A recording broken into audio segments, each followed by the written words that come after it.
दोस्तों, मैं कहानीबाज रश्मि और आप सुन रहे हैं हर रोज़ 1.5 मिनट महाभारत की स्टोरी। एक दिन यमुना नदी में अद्रिका नाम की एक अप्सरा पानी से खेल रही थी। वहीं पर एक ऋषि साधना कर रहे थे। अप्सरा शरारत में ऋषि की साधना भंग करने लगी। क्रोधित ऋषि ने उसे मछली बन जाने का श्राप दे दिया। अब अद्रिका यमुना में मछली बनकर रहने लगी और अपनी मुक्ति के लिए प्रार्थना करने लगी। कुछ समय बाद उसी राज्य के राजा उपरिचर जंगल में शिकार करने निकले। जंगल बड़ा ही सुंदर था। राजा को अपनी रानी गिरिका की याद सताने लगी। राजा का वीर्य यानी सीमन वहीं गिर पड़ा।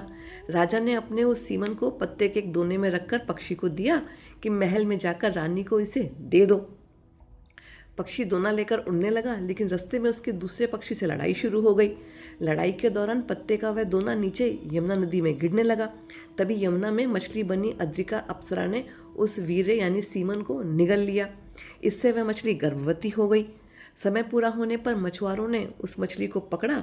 जब उसका पेट चीरकर देखा तो सब हैरान रह गए। उसमें से एक बालक और एक बालिका निकले। मछुआरे दोनों बच्चों को लेकर राजा उपरिचर के पास पहुंचे। राजा के कोई संतान नहीं थी, इसलिए उन्होंने बालक को अपना पुत्र बना लिया।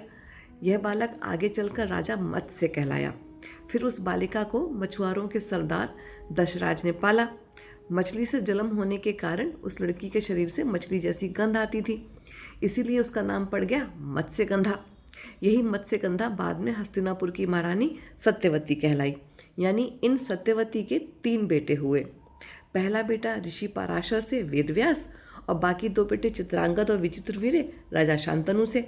वैसे एक तरह से भीष्म भी सत्यवती के बेटे ही हुए, पर सौतेले बेटे, क्योंकि वे इनके पति शांतनु की पहली पत्नी गंगा से पैदा हुए थे। आगे की स्टोरी कल।